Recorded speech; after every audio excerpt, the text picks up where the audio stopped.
fatal heart impacts, past painful scars. In fact, I blast tasteful bars and pass. I back up my actions, fact don't ask, grab reactions, jacked attack with every word, then act with class as they hear me snap. I got nothing to lose, cause I fought and felt the bruise. Now I'm not the one confused, call the shots and they produce. I ain't lost, I'm finally loose, pick a new silver excuse. I need the views to boost me to a new abuse of being used. Everybody wants a piece now, y'all can rest in peace now. You're dead to me, so peace out. Remember, you're discreet now. Get ready for defeat now. Alrighty. Hello everybody. This is Kirusho here. And now, whenever we last left off, with this series, Izuku Midoriya was found guilty in court, and was sentenced to the negative zone. Now, Midoriya did say goodbye to his mother, sister, Laura, Rogue, and the 5 Stedford sisters. Now, this was very interesting. Midoriya, he finally got to meet his sister and talk with her. However, at the same time, he was unsettled to find she was also a mutant. Now, Midoriya hopes that they'll take care of her, and this is his one fear that he does have while he is leaving. Meanwhile, you do have Inko, who was kind of surprised that not more people came to see Midoriya off. However, there's just one thing about that. Midoriya killed mutants, and the ones that are seeing him off, they all do seem to be a bit too friendly with her son. Her wanting to know about that. Now, Midoriya, he did then walk into the negative zone, where Prison 42 is held. As I'm going to run through this as quickly as possible with an explanation as to what this is for no one who does understand it. Now, 3, 2, 1. The negative zone is a parallel universe that does run parallel to a Marvel world, or it does run to each individual world and is connected through the multiverse. The negative zone is a universe that is comprised of primarily antimatter, and you have to switch the polarity of your own molecules to enter it safely. The negative zone, somewhere around 1,000,000 years ago, started to close in on itself, and it's going to be destroyed. Meanwhile, our universe, which is still expanding, is growing, so it is believed to be older than our own universe. Sorry if that confused somebody. I'm surprised I did that in one take. Now, with that being said, Midoriya is currently being held in this place, as it does amplify the powers of the void. And Midoriya, he is unaware of this, as he was taken to a cell, and he was told that he will be spending time here.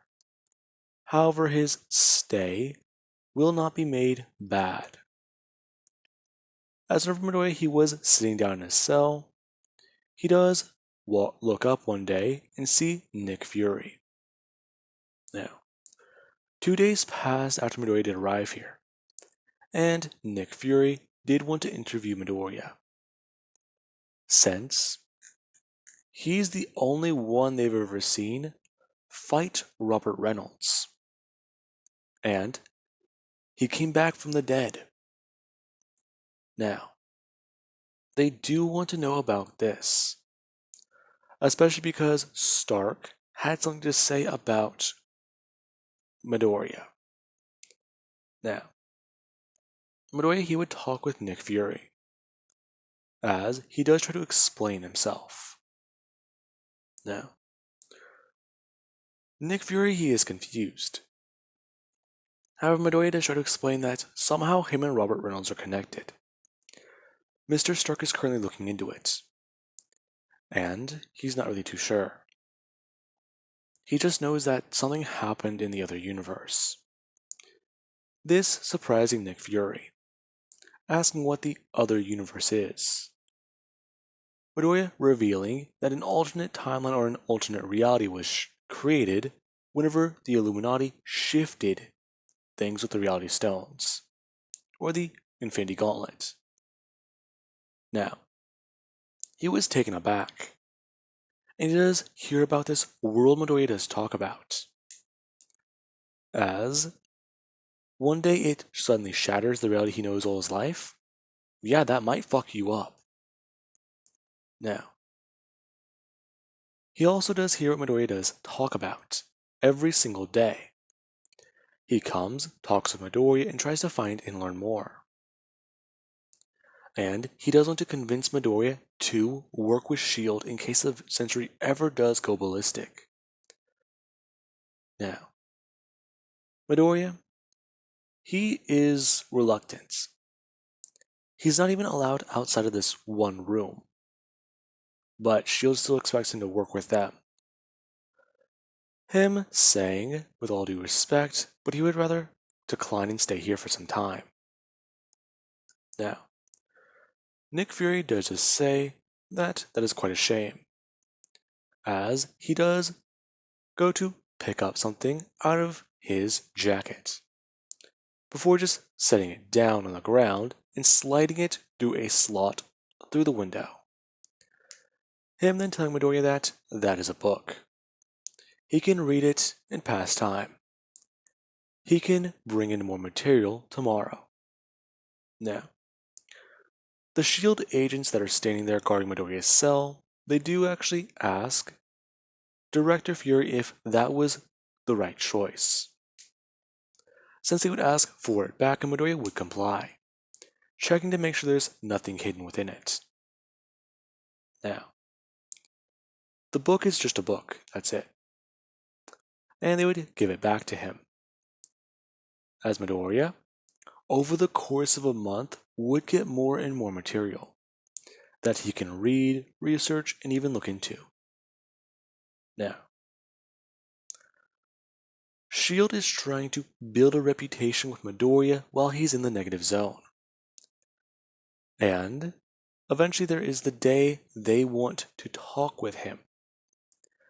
Midoriya being allowed out of his cell and without restraints, as he is able to walk outside and see the world. Him looking up. This place is so strange. The way his mind is perceiving this place is similar to Earth, and it's quite weird. Now, Midoriya, he does learn about what they want him to know, as S.H.I.E.L.D. does reveal information Midoriya is not supposed to be able to see. Now, Nick Fury does tell Midoriya that the information that he does hold in his hand is so classified that the amount of people who are only able to read that file can be counted on one hand. Now, Midoriya, he would open the file and see what it is, as it's a list of places in the negative zone. Planets, star maps, locations, and it doesn't even have pictures. As Midoriya, he would look up at Nick Fury, asking about what this is. To which he would explain.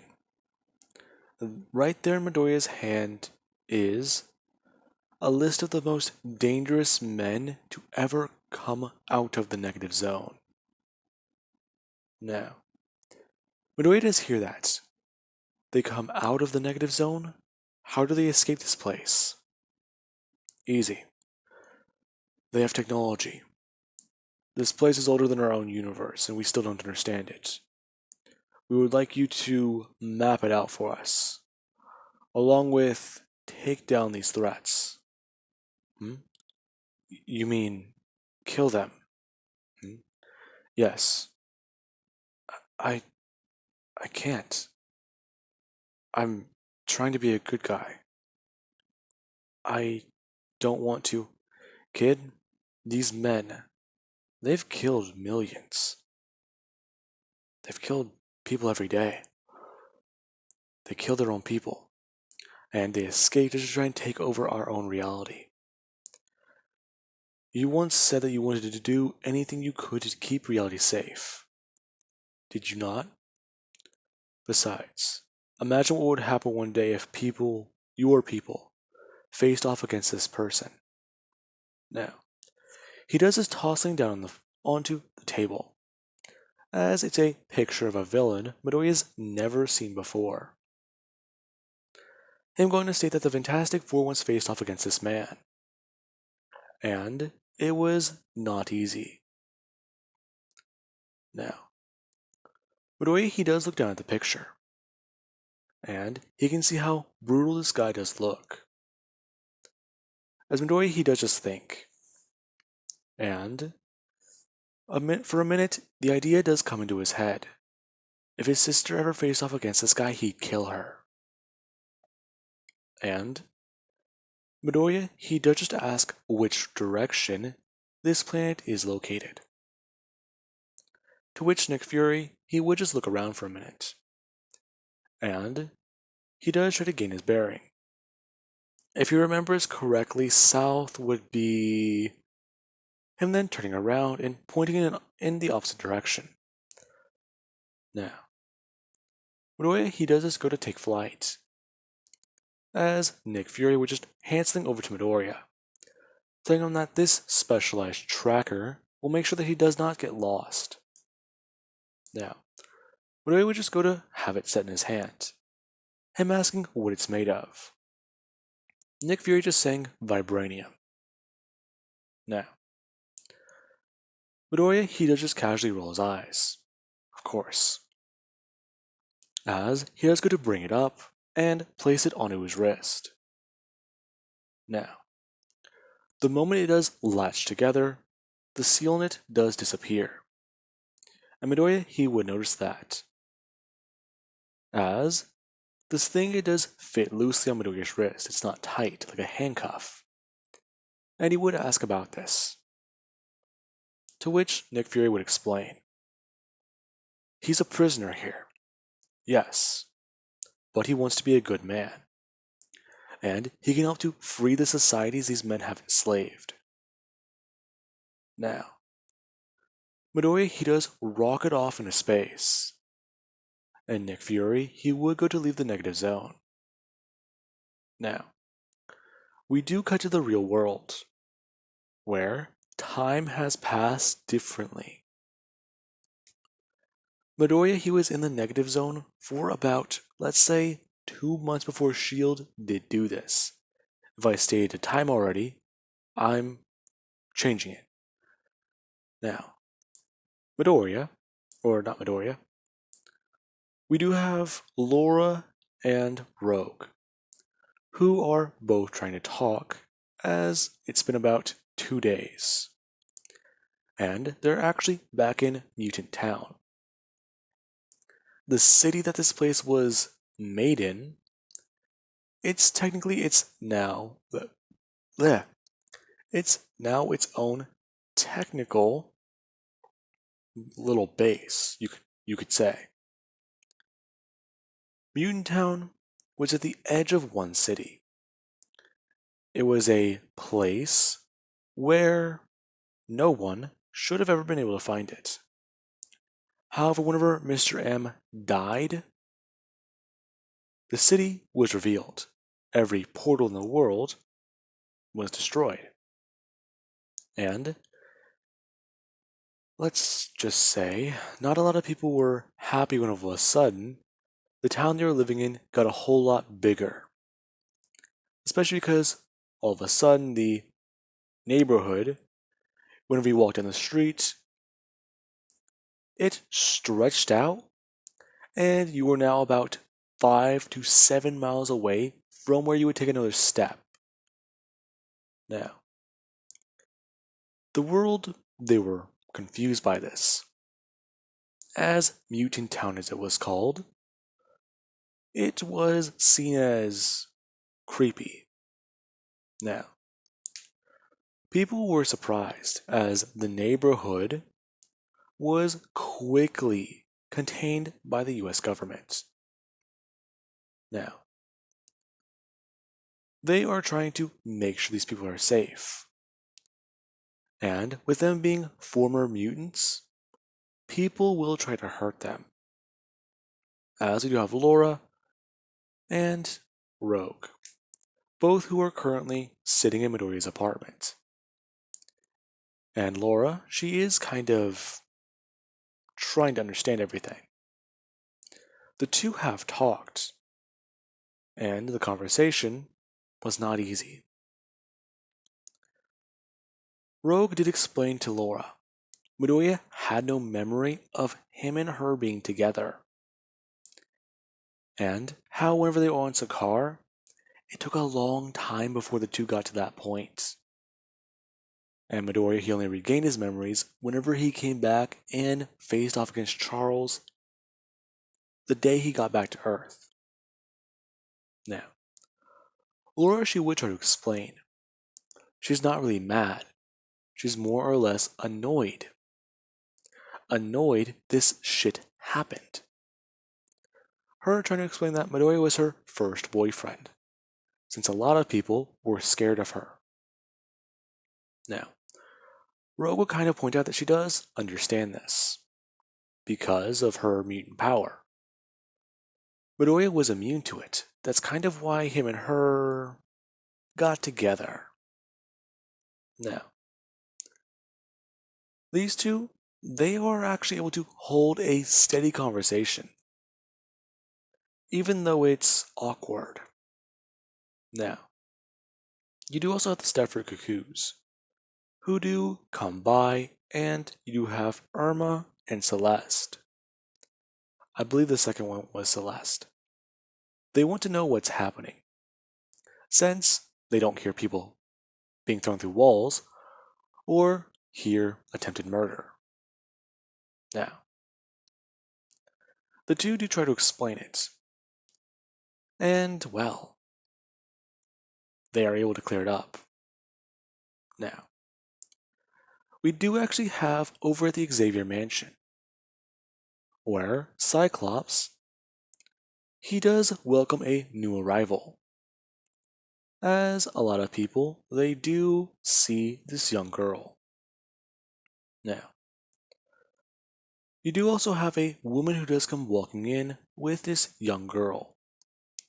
As Cyclops, he's trying to understand why they haven't been here before. The woman explaining about the fear of her daughter being known as a mutant. Cyclops able to understand. He hid himself too. Now, a lot of people, they do want to know who this young girl is. As you actually have, let's say, Magic, come walking up and introduce herself. As she does just say her name. She's Colossus's sister. And she does actually go to shake her hand. As she would say a name that does make her blood run cold. Her name is Yui Midoriya. Now, the moment those words are spoken, everyone does turn their head to look at this girl. As you do actually have Magic, who her face went from a smile to somewhat of a oh shit. Now, with that being said, she does have some catching up to do, since she has not been in this place before. And she wants to know what it's like to be around other mutants, especially with her power. Now, everyone is concerned about what her abilities might be. Is she like her older brother? Is she dangerous? Is she strong? And what exactly can this young girl do? Now, with that being said, I do believe that we'll cut over to Iron Man and Reed Richards, along with Beast. Now, Beast is helping them study mutant biology, and these three doctors, they are all currently working together to understand it. They have a sample of Midoriya's blood in one vial, and a sample of the centuries in another. And you do test the two. They have different blood types, different proteins, and they do share similarities. Obviously, DNA tests are negative. However, there's just one problem. Whenever you put these two into the same container, one eats another, and it's not able to be explained. Because the blood does still register as one of theirs, but it's just indecisive. Now, there is also the way things do seem to work whenever you do measure a certain thing, or let's just say dimensional frequency. Midoriya's blood vibrates at a different frequency than Robert Reynolds. That should not be possible. And this does leave Richard with one simple theory. Whenever reality was changed to the one where Midoriya called his home, that truly was his home. Whenever they changed reality and they took the void away from Robert, the void went somewhere. The energy about changing the world that it took to do this, it had to do something. It went somewhere. And Midoriya is it. This theory does seem solid, and it does explain things. Midoriya is a part of the energy of the void, or a part of Robert, that was given form. Whenever this did happen, he grew up, and a mutant power, a mutant gene, was given to him. Xavier did want more mutants, and he did want the world to not see them as freaks. So, this effect, it piggybacked. The Void is using the mutant gene to manifest as Midoriya. And whenever reality did break, he didn't go back to being a part of Robert. He continued on. He should not be alive, let alone able to encounter this man. Midoriya is truly from outside of their own reality. And the most frightening part, now, he and the Void are one. They're no longer two. The Void is a whole being. And what this does mean is, if Midoriya and Robert are to fight, and one kills the other, what would happen? Now, with that being said, I do hope you guys enjoyed. Have an amazing night. I'll catch you guys in the next part.